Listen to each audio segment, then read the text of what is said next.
Hello and welcome to another video. This is episode 60 of the podcast and let's get right into it. I have a quick update. My shop got terminated by Shopify this week, and so I've spent most of my time just trying to get my shop reinstated, which hasn't really worked. And so I've just been trying to restructure my business so that if this ever happens to me again with another website provider, that it won't, how would I say this, devastate me or hit me as hard as this one really did, unfortunately. Yes, so that means that I haven't really been able to knit anything this week, but I still have pieces that I would like to talk about, so let's talk about them. First up, we have this blouse. So this is a blouse that was inspired that I modified from an original 1930s pattern that I had previously used. The original pattern is called Jumper with a Soft Bow, and I found this on a website called Vintage Knit Affair. I will leave a link to the pattern in the description box below. I had made this before with the main color being red and then having two contrast colors, white and light blue. I think I featured them in episode 58 or 57, or both of them, both of those episodes. But there were a couple of things that I wasn't particularly happy with regards to the end result, and for the most part that actually was the sleeve design. I liked the design on the picture, but I wasn't able to really replicate the poofiness and just the, so to speak, essence of the pattern. I had to make some initial modifications at this just from the jump because the cross front was a bit too wide for myself, so I had to take that in, which meant that I had to redraft the sleeve cap.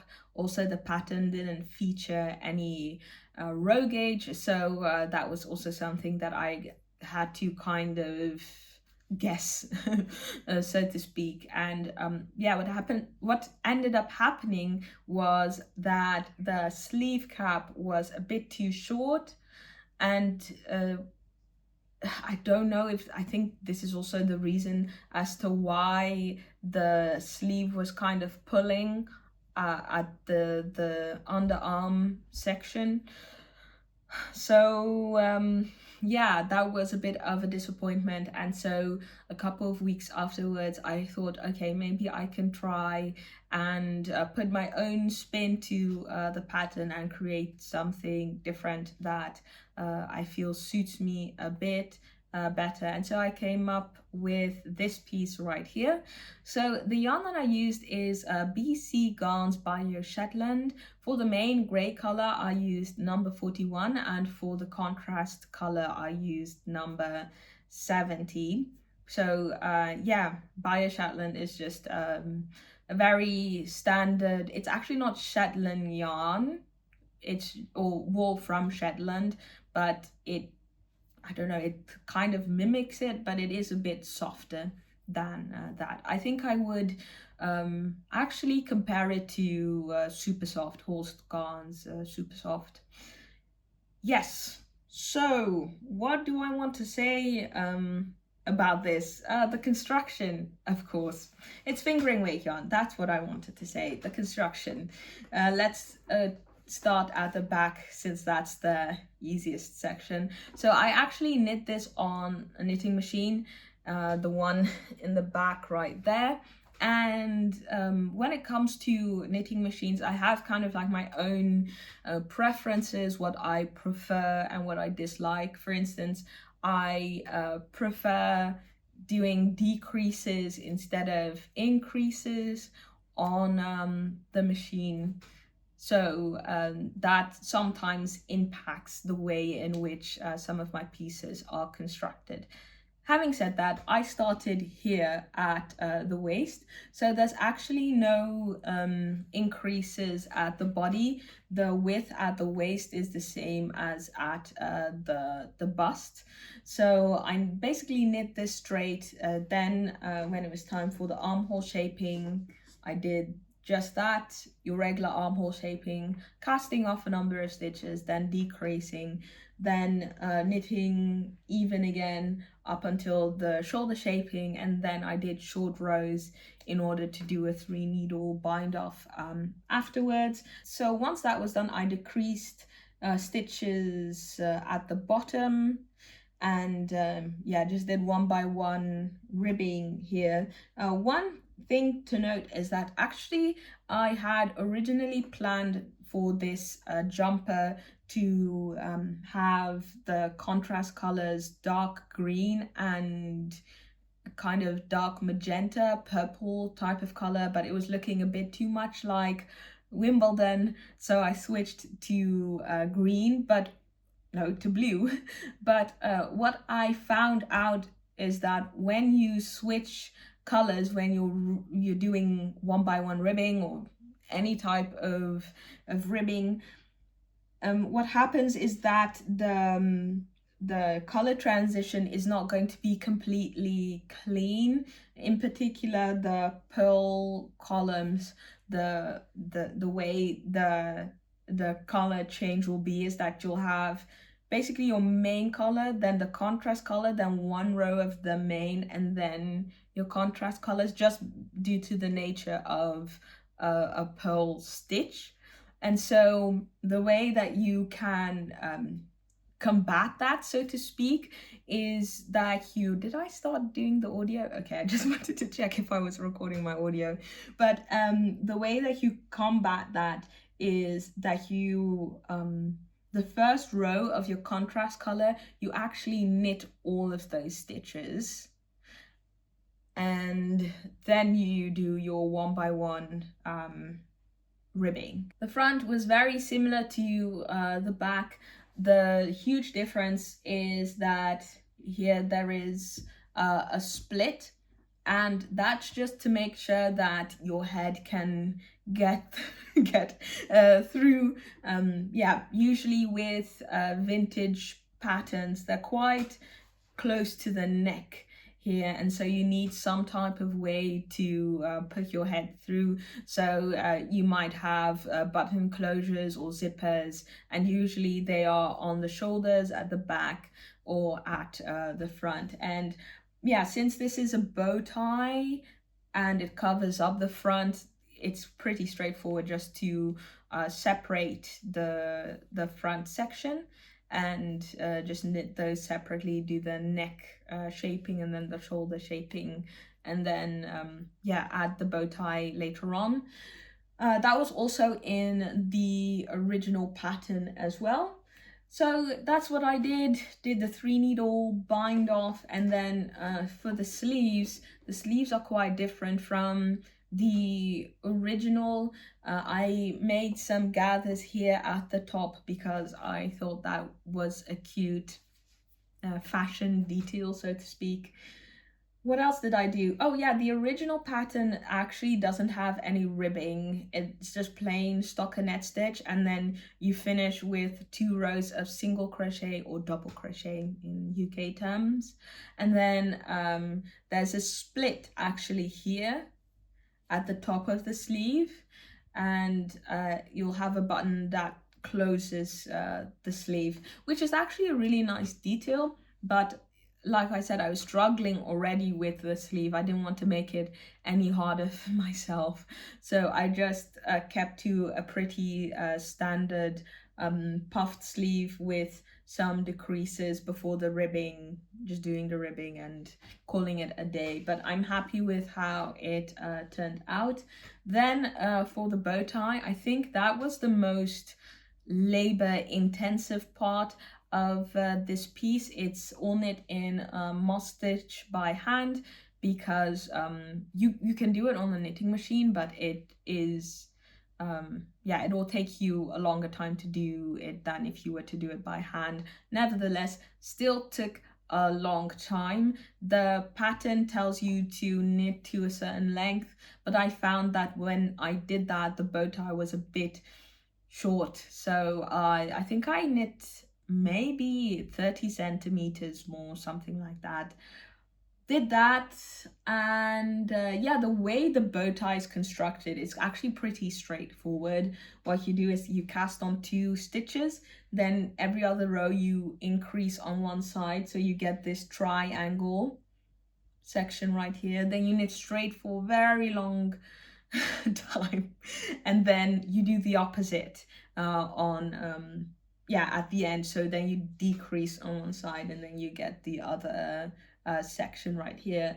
And then once that's done, you yeah, well, at least what I did was I just yeah, I just seamed it together. I think I'm pretty sure I just did a mattress seam all around. You can see it here as well. So I did that, and then in order to get the contrast color on the bow tie as well, I first did 1 row of single crochet all around the bow tie in the main color, and then I did the second row with yeah, with the blue, and I think it turned out quite nicely.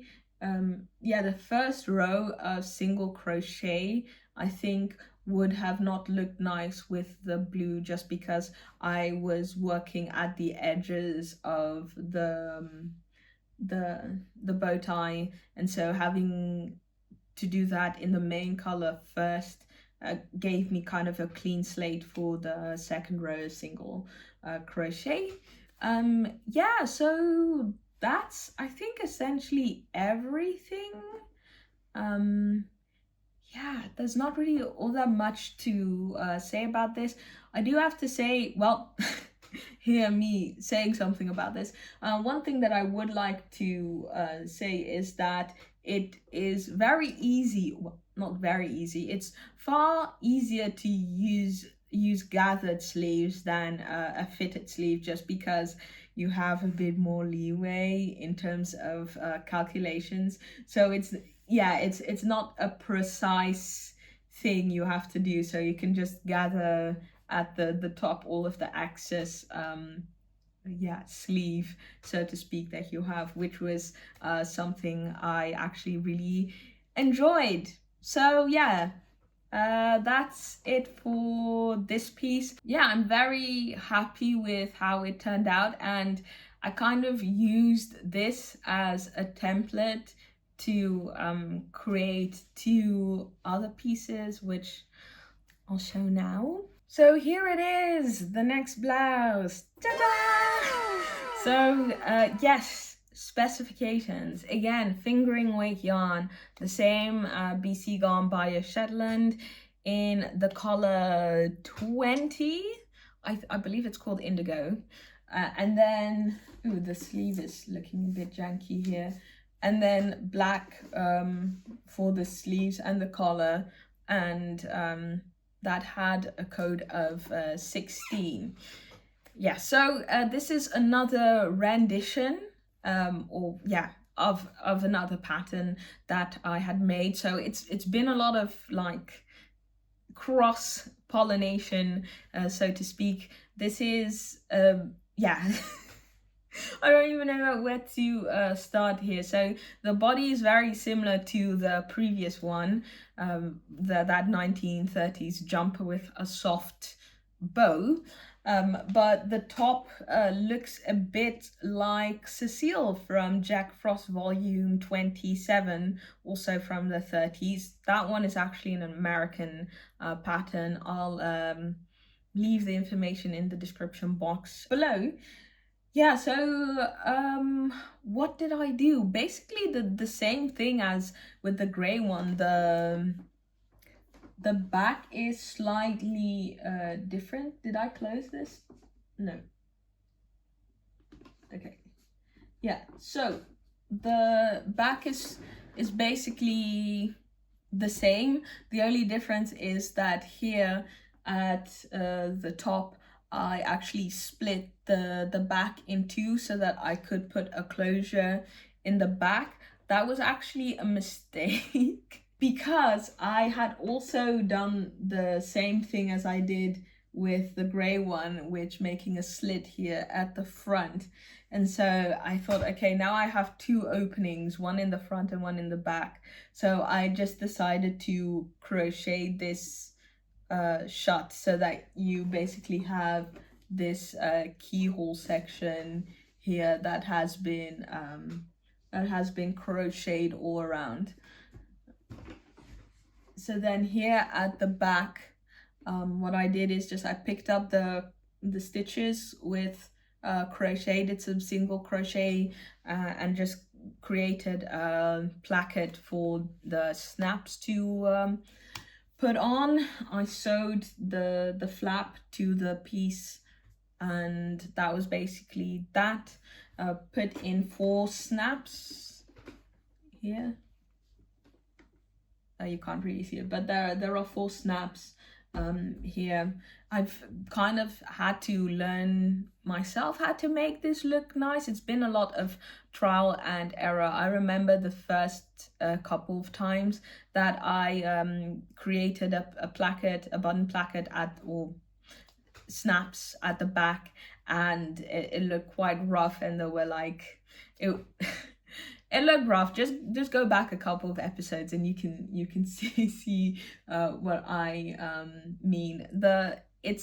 Not everything is lying straight, but that's because it's been folded up in a box and crumpled a bit, and I didn't press it before the podcast episode. In any case, yeah, what I did next up was the collar.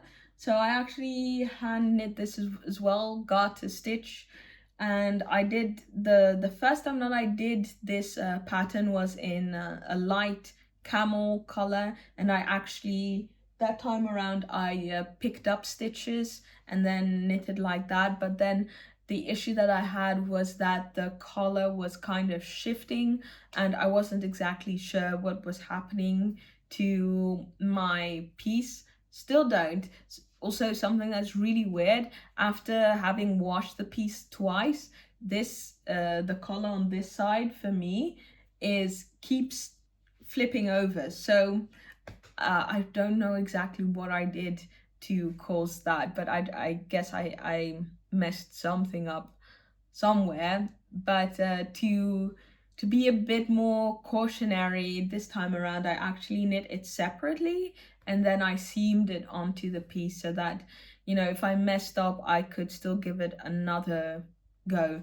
And I found now that sometimes seaming it on is easier, sometimes picking up stitches is a bit easier. I think that seaming is easier here because you have you have a double collar to deal with, and the placement is quite important. And so I found that yeah, seaming this was a bit easier. Yeah, so what else did I do? Yeah, the sleeves were basically the same, but I wanted to experiment a bit with a folded cuff on the sleeves. So what I ended up doing was, is this 1x1 rib? Is this 1x1 rib?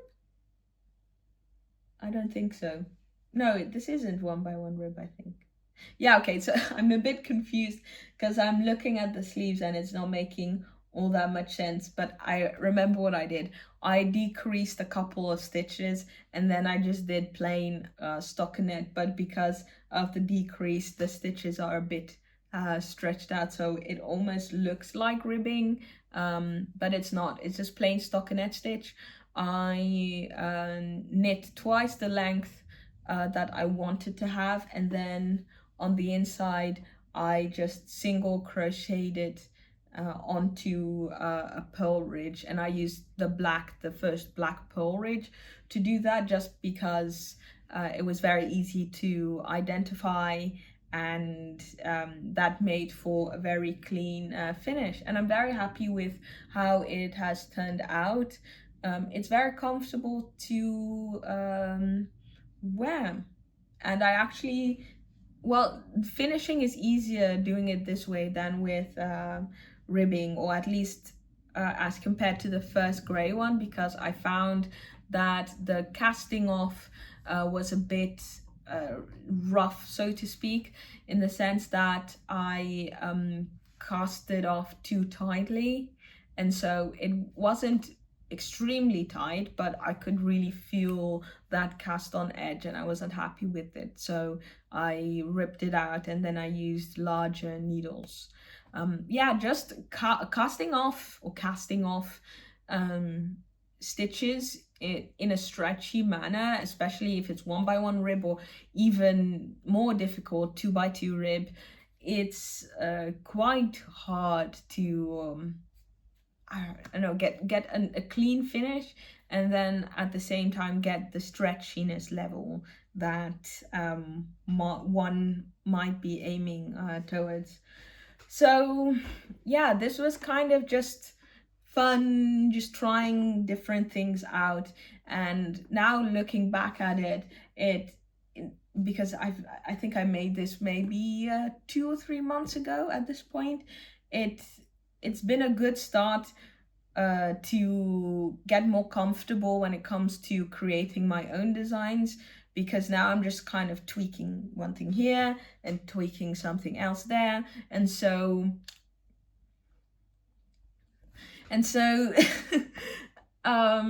yeah, I feel way more confident in my designing skills at this point, and I'm actually going to start a new design in the future next week actually, so that's very exciting. So maybe it will be on display here on the next episode.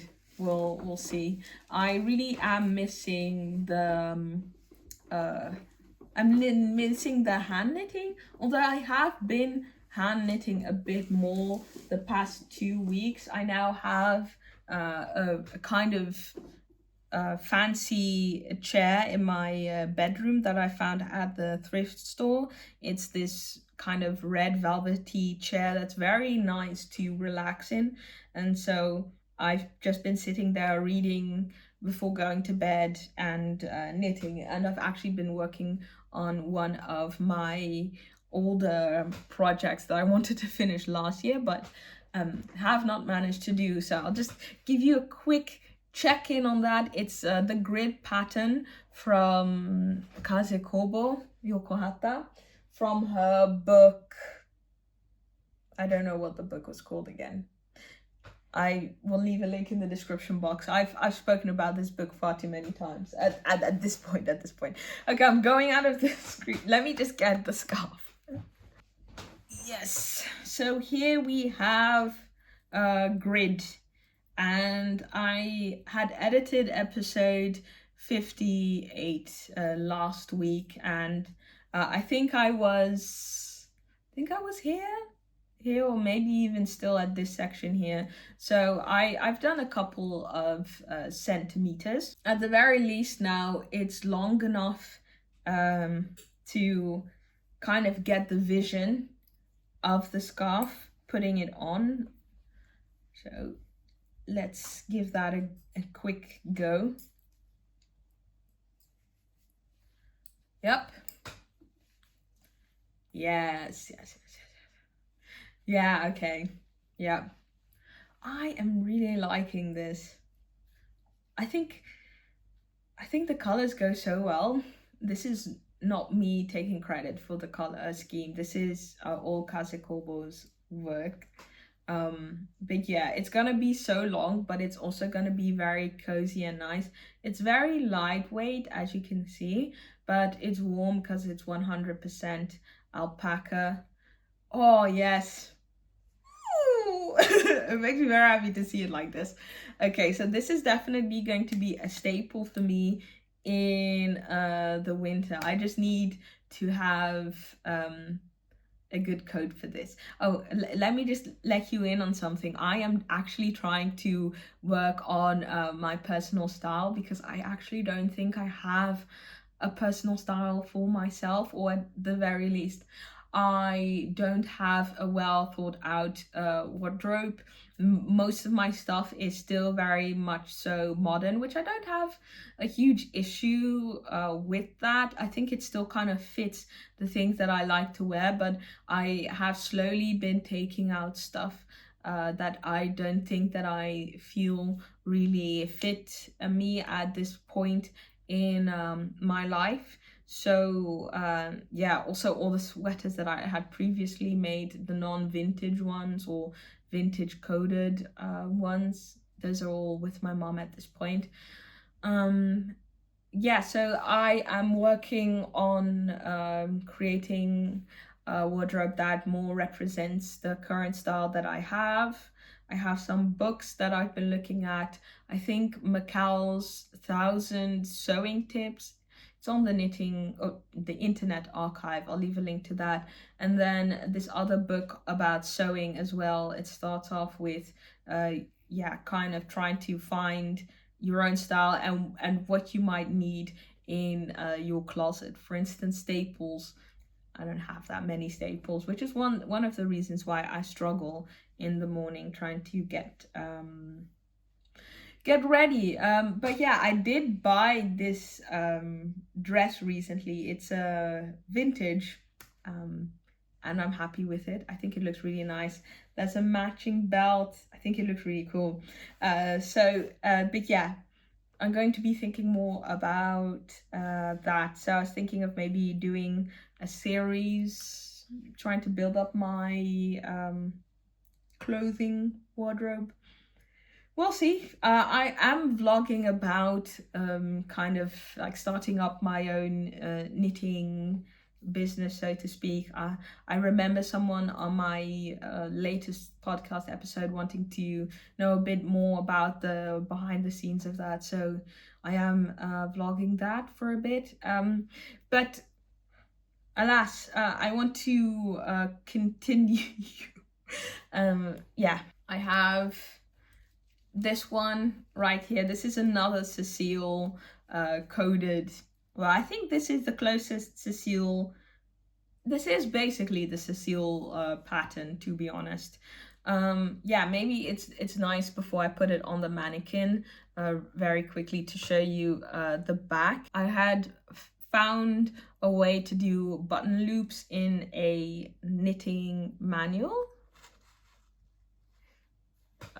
Yeah, basically what you do is you work one row, or I think this is my second row of single crochet. No, it's the first row of single crochet, and then when you get to the point where you want to add a button, you just, I think I explained this as well in the last episode, but you chain a number of stitches, you attach it to the previous single crochet that you made, and then you single crochet all around that chain, and then you get back to where you were crocheting, and then you continue again. So it's basically you crochet, then you do chain stitches all around, and then you single crochet back, and then you continue. So that's what I did, and I got these vintage buttons online before I got my own stash, and I'm pretty happy with how it has turned out.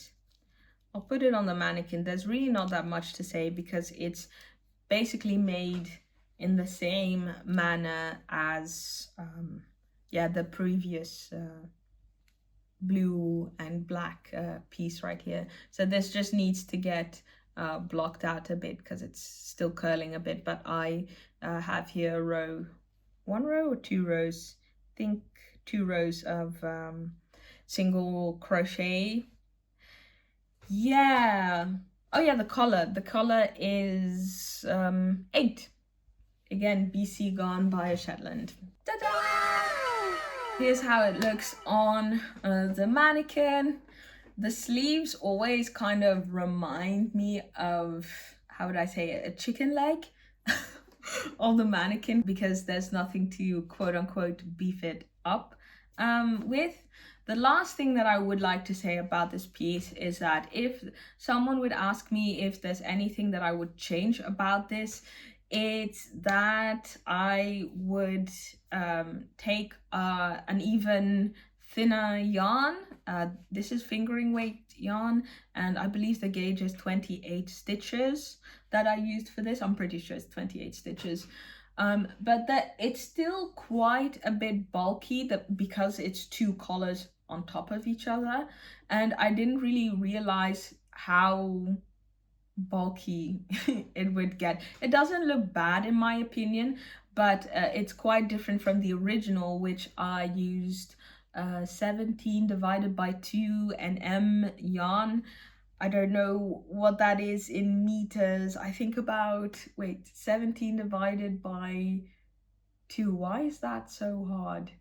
That's 750 meters per 100 grams. So light fingering weight yarn, and that brown camel one actually had the same gauge as the original, which was 32 stitches per 10 centimeters, and so it looks a bit closer to the original pattern. Although I do have to say that the original pattern, the finishing for the collar does not look that nice. You can actually, I don't know, it seems like it's seamed on, but not in a very clean way. I don't know what to say, but anyway, I am happy with how it has turned out. Moving on to the last piece that I would like to talk about is the hat. I finished it. I actually purchased a hat mold for this particular hat, and also for future hats, just because I needed something solid to block the hat on, and I tried doing it with just towels and it was a pain in the ass, and so I just decided to get this hat mold. Yeah, so the pattern, it's from Fleisher's Chic Hats volume 34. It's a 1930s pattern. I'm not too sure the name of the singular pattern, but you have to buy or get the booklet if you want the pattern anyway. It's not sold separately. I will leave a link to the Etsy where I found it. I think it's Ivor Rose. Ivor Rose is the seller on Etsy, and they have a ton of really nice 1930s, 40s, 50s patterns, very rare ones. Yeah, this is how it looks. The yarn that I used was Donegal Yarns Kilcara Tweed in the color Crawley. So I used, I think, a 4mm crochet hook for this. Let me just take out the wood because it's making it a bit inconvenient. Here we go. Okay, this is a bit easier to showcase the hat. Yeah, so basically the way this is made, it's pretty straightforward. You start here at the center and you just make a number of single crochets with increases as told in the pattern, and then you increase more heavily for the outside, the rim, I should say, of the hat. And then once that's done, you need to make a pleat at the back or side of the piece. I can show you here how I did that. I just folded it together, and then I used those metal clips that you use for papers to bind them. I just held it like this tightly so that I could use a sewing needle to seam these pleats together, because the fabric is quite thick. It's an Aran weight yarn. I believe it's 80 meters per 50 grams. Yes, so once you've done that, then it's actually time for this bow tie section, and it's actually filet crochet. It's kind of hard to see now, but yeah, it's filet crochet with 3 openings on each row. And so I just made one long strip for the entire head, and then I made one strip for the bow tie, just just a long rectangle, and then I sewed them. So you have this rectangle, and then I sewed it like this, and then I had another rectangle that went around the midsection to create this bow tie. And I seamed it all up, and this is how it looks. I actually, now that I have twists in my hair, it actually fits me. So it's supposed to be worn at a, would you say a jaunty, well, angle. This is, I think the smallest, this needs to be steamed a bit, but this is the smallest adult size. I think it's 53 centimeters in head circumference. Yeah, I'm happy with how it turned out. The original pattern suggested to use, what's that yarn again? The one that's now always made of plastic, the velvety type of chenille yarn.